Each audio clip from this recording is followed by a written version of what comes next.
The Marching Roundtable is proud to be an official media partner of Drum Corps International. Thanks for coming to the Marching Roundtable YouTube channel, sharing great information to help you succeed in all the marching arts. While you're here, we hope you'll subscribe.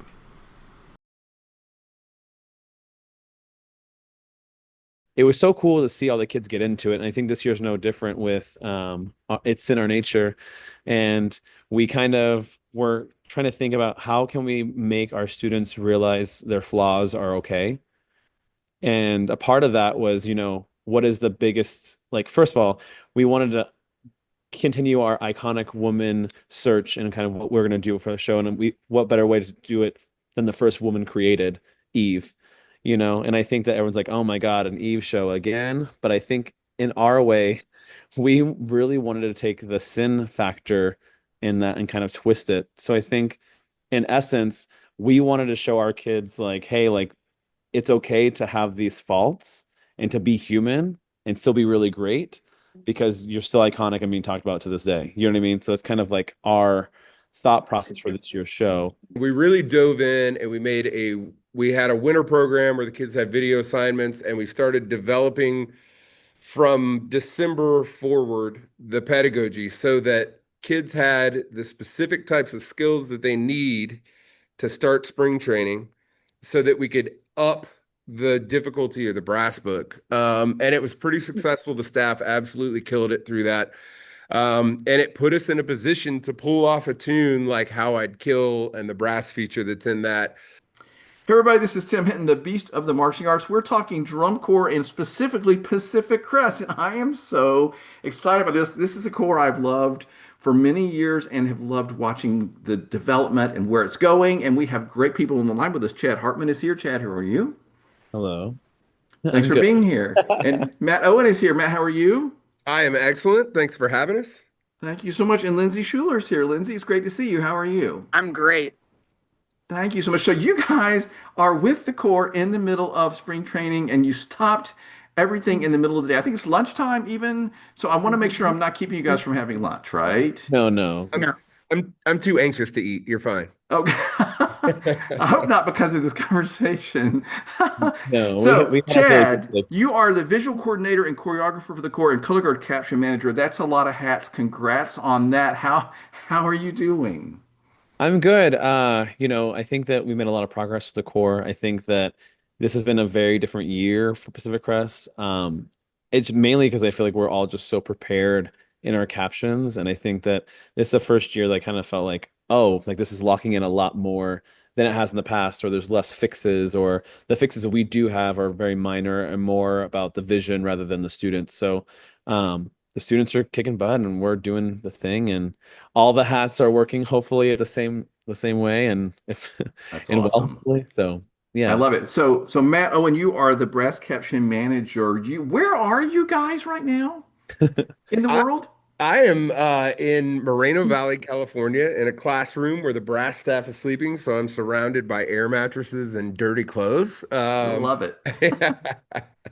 Well, thank you so this is sort of in your home base for during spring training. Yeah, it is. Yep. And how are you feeling about how brass is going? Oh, really, really good about it. It's the membership is a lot more mature than we've had in the past, and I attribute a little bit of that kind of to our growth over the past couple of seasons. I think the optics of the drum corps have become a little more positive, and our recruitment has been a little bit better. Normally, we've been a very local, like homegrown grassroots drum corps, and we're starting to attract talent from further out. We have a kid coming in from all the way from Georgia, and it's just people are coming in, prepared. They understand the mission that the drum corps is on, and they're prepared to work. Everybody's hungry, so I'm really excited about it, man. We've got a lot of really, really good members this year. I love it. Everybody's excited to see the show and what you guys are going to bring to the field. So Lindsey Schueller, you are the visual designer. I have loved watching your career and getting to talk to you over these last few years. How are things going for you? Things are great. Even all through the off season, the planning and design process has just been so smooth, and how everyone works together has really gelled quite nicely. And like Chadd was saying, that translates directly to the field in how prepared we are, and how well this whole process is coming together. So where are you in the process? And we're recording this on Wednesday, June 25th. So like Lindsey, how much of the drill is going? Like where are you in the process? The brass and drums this morning um are like almost done with the closer. We have 8 sets left to put on the field. Um, and then just kind of put it all together. And um, we started just a little bit later than a lot of other folks, but we had a few more camps in the springtime. So we showed up with already like 2 minutes on the field, which is day one of spring training because of those camps prior. So it's been good, and we should, come out swinging. Wow, I love it. Okay, so Chad, you talked about the evolution of the core over the last few years. Is that staff-based or student-based or sort of all of it? I think it's a lot of things. I think that when I talk about evolution, it's also like us as the staff that started when the change kind of started happening. I think that it really started when Gabe Escobedo, the artistic director, happens to be my partner as well. He came in 19. I think that the idea of like just getting better and like making those visual changes, and then also it bled into like making those brass changes and making everyone just try to want more and stay hungry for that kind of stuff. So I think like when we talk about evolution, we gained a lot of great talent as far as staff coming on. Where like obviously Matt and Lindsey joining the team was like a super big step in our evolution. But I think that like along with them, the current staff here is just learning so much and how we grow and mesh as a team. Like it's different because I think whenever you think drum corps, you think every drum corps you have to go teach the same way. And every drum corps you go to, you have to learn what works best for them.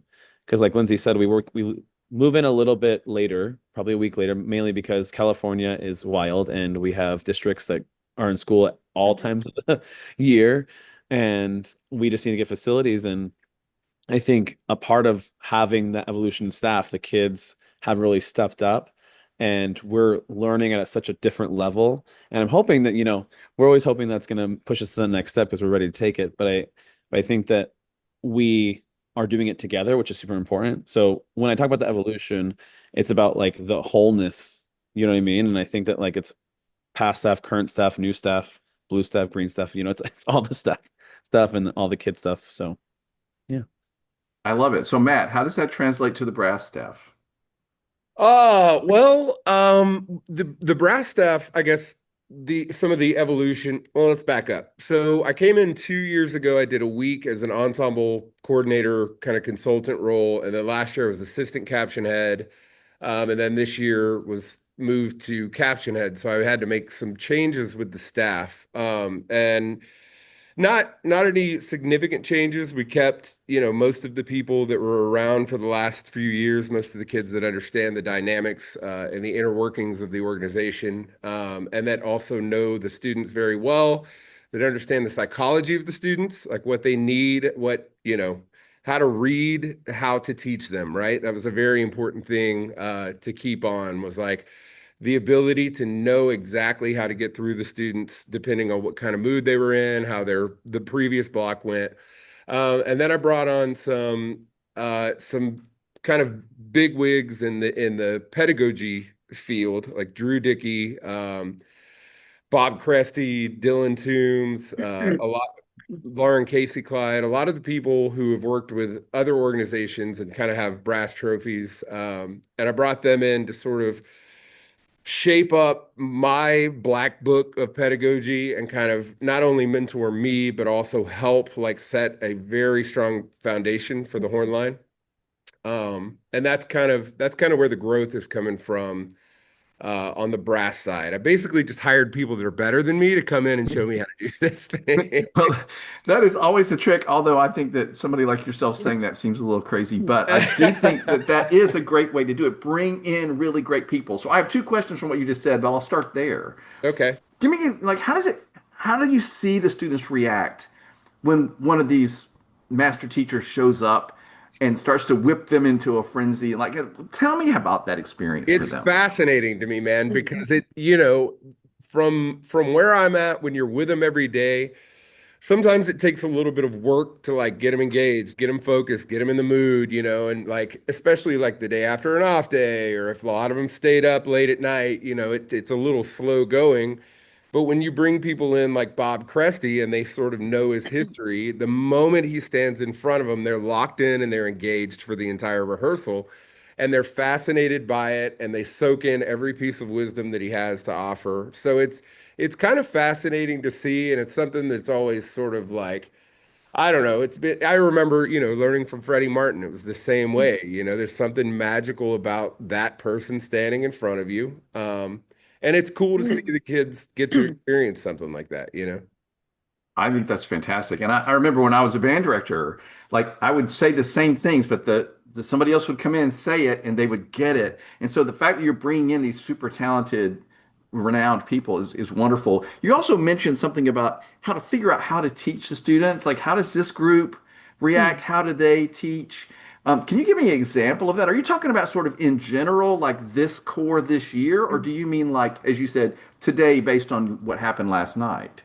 It's kind of both. You know, you have to understand like the average age of your membership. You have to understand the collective background, the geographical music education standing, like where are they coming from?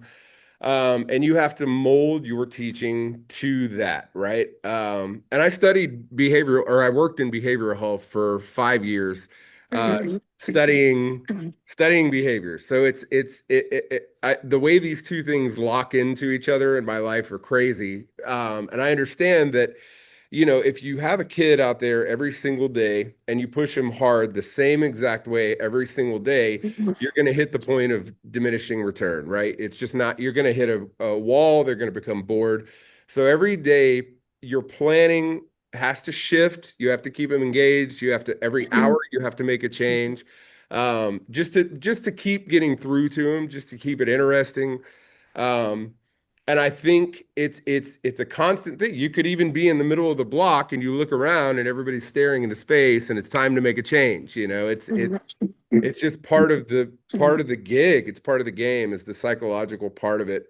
And I think that the team that we've assembled are all really good at that. I think Chadd's really good at that. I think Lindsey's really good at that. And I think that's also what makes our collective staff work so well together this year, is that we understand the psychological piece of it. And it's not just clicking sticks and repping things, you know. Yeah, Lindsay, you did a lot of nodding while he was saying all that, and I Yeah. appreciate that. I have my impression of you is that you would be great at that too, like reading the room a little bit, you know, and figuring out how to adjust. Can you talk about that? Yeah, I mean, sometimes I have the kids shout their dot at me like Mickey Mouse, and it's silly and it serves the purpose, but they have fun with it. You know, it is a slightly younger drum corps overall. Like, you know, if you look at the average age of the whole activity, they're a little bit on the younger side, but they're so hungry and ready to do the thing that like it's really easy to encourage them and get them on the right path because they're just so willing. So you mean like, haha, I'm on the 40, like this? Are you Yes. talking? Yeah, but it's even better when it's like really long, like 2.5 outside the side one, 35, and 12 behind the front sideline, you know, like say the whole thing. And now multiply that by like 90 people on the field, and it just sounds like a cacophony of mess. All right, so everybody listening to this, you have to do this with your group now because this is a genius idea. I love it. But the idea is like you're keeping them engaged, right? Right. Especially, I mean, Lindsay, the days at spring training are long, and then there's day after day after day after day. So I think there comes a point, probably kind of where you are, where you're excited to finish the show, but also, man, we've been doing this a long time without a performance. Yeah. Yeah, I think what's been helpful is just kind of in our planning, we it's not the same thing every day. So like today we're doing for the brass is half visual, half music. Tomorrow will be morning visual, afternoon music, evening ensemble. So it varies it a little bit based on our goals and where we are within the process of learning and producing. And I think that keeps it interesting as well. You guys are doing such great work, and all the students are so lucky to have you guys there. I just love it. So, Chadd, like we're talking about reading the room here. I think you're like, what is the evolution of the core? Who are our members? Who's our staff? How are we going to put this together? I'm assuming that would play a big part in figuring out, well, what's the show going to be, right? Yeah, I think, well, it's been interesting. I think the last couple of years we've kind of gone on this road of like finding our students' voice. And I think a lot of our students identify with our shows in different ways. And I think that like Goddess was such a new, and that was my first year doing the gig, so that's why I'm going to reference those years. I love Sure. all the Pacific Crest years, all the alumni who are watching. Thank you. But specifically Goddess, I think that that was just a new year, and it got our feet wet, no pun intended, and just like made us lift up the kids and kind of say you can do this at a high level. And last year we have a lot of students who identified with Mexican culture and our non-binary icon Frida Kahlo, and it was so cool to see all the kids get into it. And I think this year's no different with it's in our nature, and we kind of were trying to think about how can we make our students realize their flaws are okay. And a part of that was, what is the biggest, like, first of all, we wanted to continue our iconic woman search and kind of what we're going to do for the show. And what better way to do it than the first woman created, Eve, and I think that everyone's like, oh my God, an Eve show again. But I think in our way, we really wanted to take the sin factor in that and kind of twist it. So I think in essence, we wanted to show our kids like, hey, like it's okay to have these faults and to be human and still be really great because you're still iconic and being talked about to this day. You know what I mean? So it's kind of like our thought process for this year's show and how it led us to where we're at right now.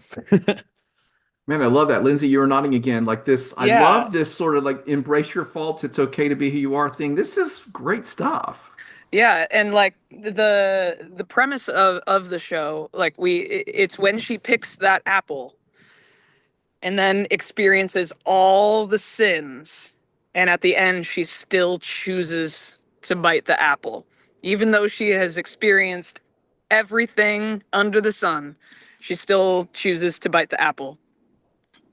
I mean, I kind of relate to that. I would have bitten the apple. Maybe she was hungry. I don't know. Yeah.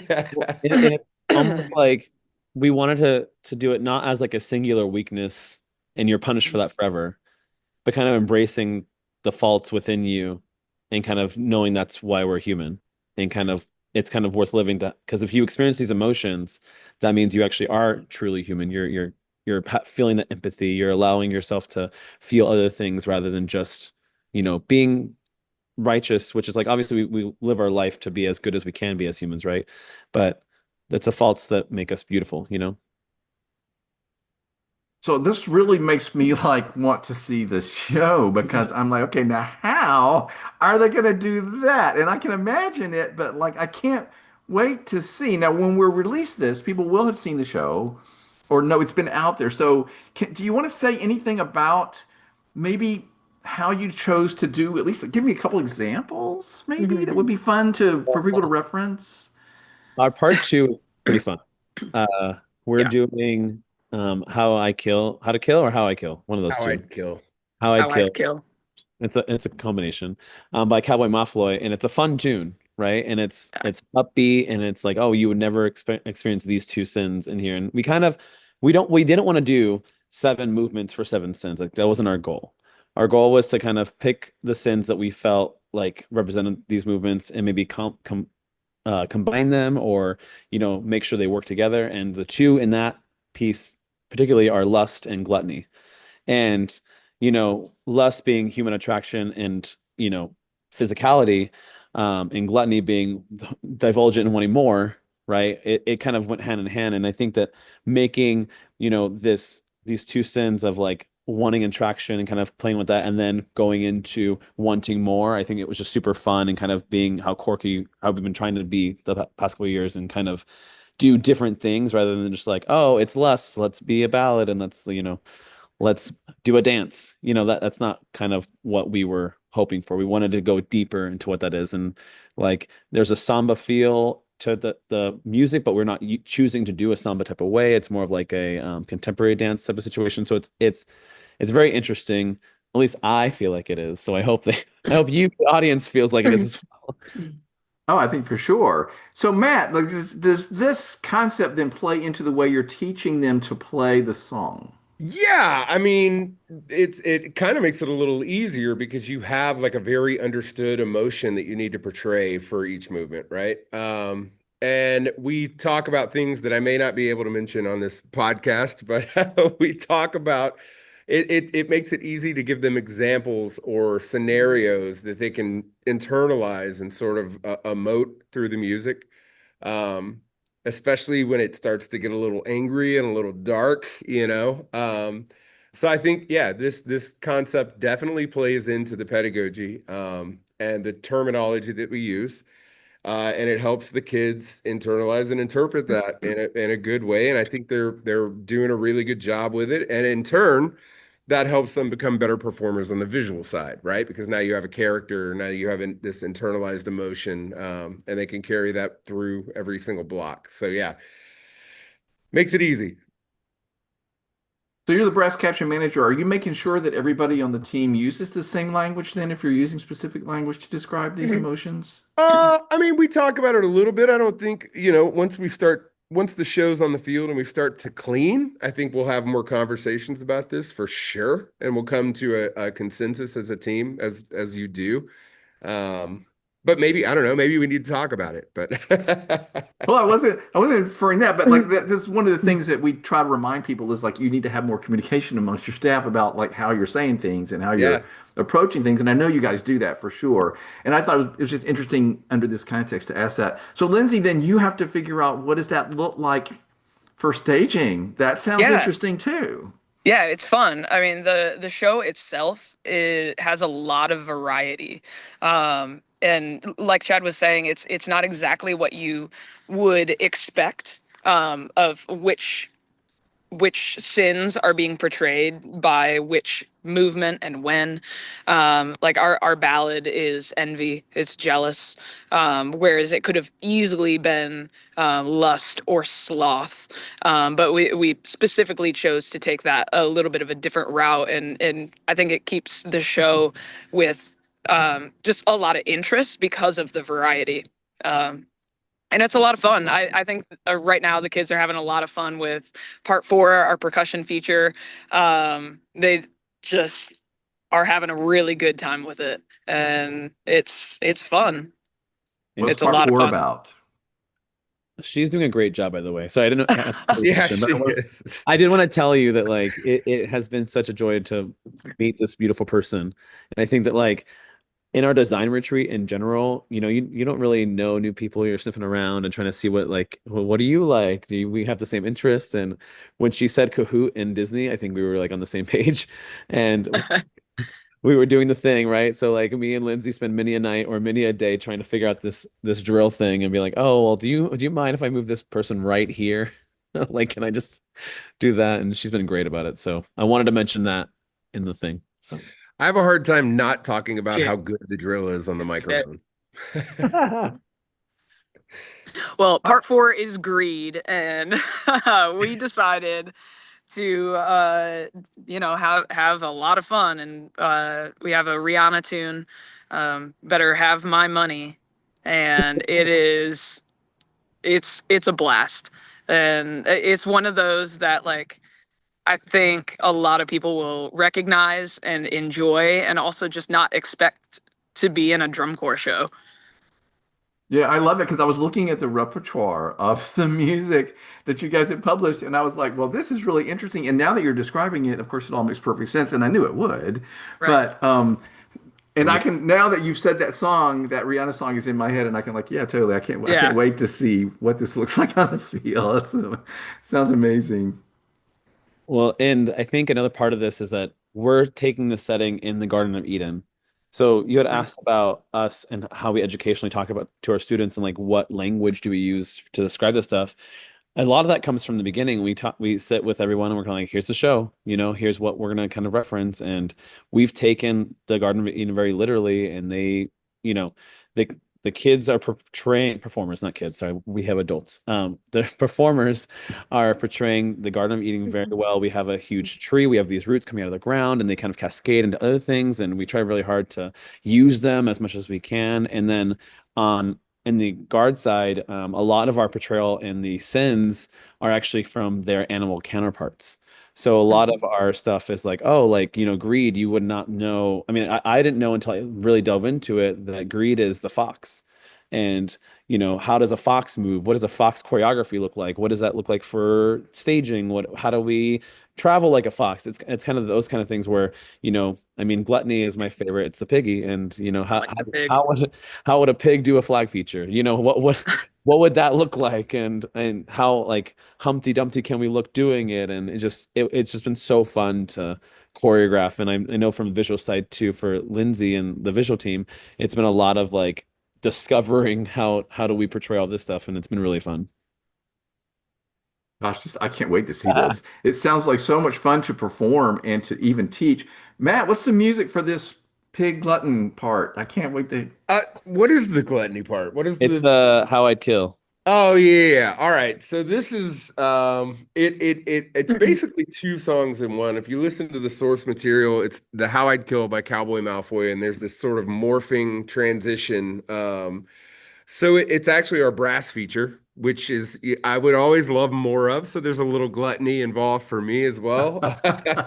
Nice, nice. Um, but it's I don't know, man. It's our flashy sort of gimme more bluesy soloist heavy tune, and it's I don't know, it's a vibe, and it's it leaves you wanting more. I can just say that, and it's a good opportunity to show off sort of the evolution of our brass this year. How so? Tell me more about that. What do you mean?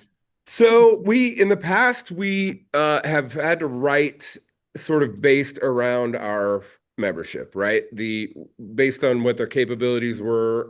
And we really dove in and we had a winter program where the kids had video assignments, and we started developing from December forward the pedagogy so that kids had the specific types of skills that they need to start spring training so that we could up the difficulty of the brass book. And it was pretty successful. The staff absolutely killed it through that. And it put us in a position to pull off a tune like How I'd Kill and the brass feature that's in that. And that they're at a point, the brass feature is at like 220 BPM. Yeah. So they're, able to internalize the tempo and really maintain the technique through this tempo and play with the right articulations. So that's, I don't know, that's kind of it. We just did set ourselves up for success, hopefully, in that regard. Well, you did. And the thing that I love too is that, you've already described, okay, but the logistics and who our core is, we started a little later. You've got to compensate for that. And there it is. Like there's Yeah. one of your things, right? Like we did extensive stuff all year to prepare the students so that when they show up, they're ready. That's just really smart. And I'm sure it's going to pay off. We're going to all see it. I hope so, man. Here we go. So Lindsey, they're running around at 220, and do you keep an ambulance on the side? Just Yeah, they don't take that tempo for too terribly long. There's some switching between 220 and 110, and there's even a chunk where they're in quarter time, so I guess that's technically 55. So yeah, it's a fun tune. It is fast, it's energetic, and it really is just like it's a lot. And that's the gluttonous part of it. Like there's just so many notes, there's so much tempo, there's like everyone is everywhere. It's a really fun one. So many notes, so many notes. So many notes. Well, I appreciate all your hard work in making that happen. I cannot wait to see how it all comes together. Chadd, all of this sounds really fun to me. Like this sounds like, like whenever I'm talking to somebody about a show, I'm like, is this a show I would want to do and work on all season? I'm like, yeah, I mean, I would love to be there and see what's going on. Like this sounds really fun, and it sounds fun to design and then to teach. Yeah, I mean, I think from the conception it kind of came that way. It's always really weird, and I always like get anxiety because that's who I am as a person. I'm like, oh, this is way too easy. Like it should be harder, and it just wasn't, you know. And I think Yeah, that the design process was so smooth. literally, and I don't think we even had trouble finding source music Nope. or finding what the sins were, when, or what like it was just so like smooth going forward.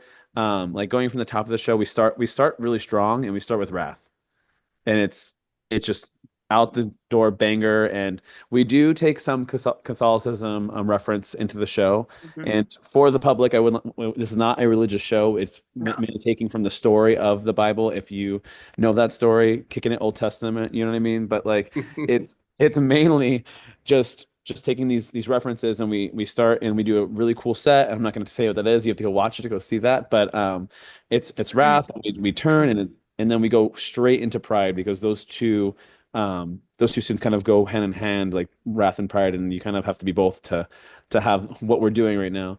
And it just, when we talked about that, it was like, oh, this piece is really good for this. Oh, and then this piece, and then this piece, and then we go to here, and it was just like, oh, now we have all these music sources and its pieces. And then, I think the only hard part for me for this show, and I think, and I can, Lindsay, you can attest to this too, like, was finding out what we couldn't fit into this show. I feel like we had Yeah. so much, and we were just like, oh, how do we do that? Yeah. Lindsay, do you want to speak to that? Well, it was hard. It was hard not to decide what not to do, I guess. Yeah, I mean, I think it was pretty early on that we were like, we can't do a 7 movement show. Like, how trite. Like, we don't need to do that. And so just really figuring out what goes with what, how to portray those things in a way that isn't completely expected by the audience, and really take them on a journey that is uniquely our own. Yeah. I And think Chadd, with I know. Go Sorry. ahead. Good. No, No, I you was go. saying with Frida last year, I think it was an accident that we found our niche. Like, not like an accident. Like, we knew we wanted to do a cool show, but I think we kind of like fell into a thing that we could do forever. Like the way we think as a group. I think Gabe is so good about like taking a concept and being like, this is my concept. And everyone's like, but that's been done 8 times. And he's like, no, but listen, it's like Yeah. this. Like, just do it like this. Like, think about it like this. And we're like, okay. And you gotta kind of trust the process. And I think our movement to last year, the Ramalama song, kind of like cascaded a whole bunch of ideas that we can now do in our repertoire. So that's all I was gonna say. Well, I wanted to say to you that I know you're in the middle of it, and it's very nerve-wracking. Like I have so much responsibility, and I'm part of this team, and the expectations are so high and everything. But I have to tell you that every time in my career, and I've been doing this a long time, every time in my career that everything flows and is easy, and it just all seems to make sense, man, those are the best, most successful ones. I Yeah. So Thank you just for saying that. take that in. It's a And good sign. it really helps having so much of the designers being present with, boots on the ground. Like we can talk about it as it's evolving. It can make sure that every little detail gets in there. There's nothing that gets lost in translation when the people who are there are doing the thing. So I think that's really helped the process as well, just having all of us here and willing to do what's needed to be done to make the show everything it can be. Yeah. Darren Loney comes by frequently. He's our brass ranger, Mhm. and he wrote all the things. And it's like what Lindsay said. It's crazy to like hear him from the box and like, hey, I wrote it like this. I'm like, oh, I guess you did write it like I guess you did write it like that. You Yeah. know, it's Yeah, but wild. you're right. Like Lindsay, that makes perfect sense. The people are there, and you're like, Yeah. wait a minute, this isn't what I thought it was going to be, or whatever. Like that is a real gift. Yeah, like I was just teaching the drill this morning, and it's not like, obviously I'm super detailed in all of my notes and everything to make sure everybody knows what's going on, but like I don't have to go through a translation process through a staff who told a staff who said this, and now we're doing something that wasn't quite right. It's just like, oh, we're here, and I can watch something and be like, oh, actually, turn to the left, you know. I love it. I love it. Sounds great. Well, I don't want to take too much of your time. I know you guys stopped in the middle of everything, and I think it's lunch break too when we're recording, and I want to make sure you guys get to eat. So I'm going to ask you each to say one final thing to sort of wrap up. It could be something that you want to reiterate that we've already said, or something you want to say about the show, or whatever. And Matt, I'll just randomly start with you. I think it's so amazing that you're there, and somebody of your caliber and talent is leading the charge. I can't wait to hear the brass line. What would you like to say?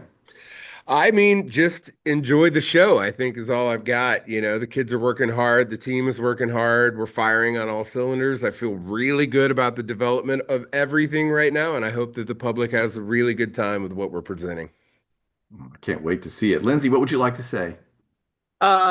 Just all positive things all year round, from the very beginning to, all the way to the end. It's been a really smooth going process, and I feel like all the puzzle pieces are finally like really coming together, and I think that'll just elevate the product even more. Well, they're lucky to have you there, and you always do such great work, and I cannot wait to see what this looks like. So, Chad, you're going to get the final word. What would you like to say? Well, honestly, I think I just want to say thank you to the audience. I think that like a lot of us take for granted the journey we take with you guys. And it's been 32 years in the making. I think this is being our 32nd season and having such a special product. I'm hoping, that we make a lasting impression on all of you. And I think that this, Gabe said it best in his interview with DCI the other day, is that we're just ready to take that next step. So just allow us to be there with you and allow us to, entertain you. Thank you. Well, speaking as one of the fans in the stands, I'm excited to see the core and watch you take that step, and I'm cheering you on for sure. So, Matt and Lindsay and Chad, thank you so much for talking to me. It's been wonderful. Thank you, Tim. Thank you. Yeah. Marching Arts Education is the home of the Marching Roundtable podcast. We give you access to the top marching arts professionals through live webinars, podcasts, videos, interviews, and online coursework. With over 1,000 podcasts and hundreds of webinars and videos, there are hours of great professional development for you and your staff. Imagine what you could do with so many great new ideas from the top professionals in our activity. Subscribe to our YouTube channel and sign up for our newsletter to find out about the latest podcasts, webinars, and new content. Find all of this and sign up at marchingartseducation.com.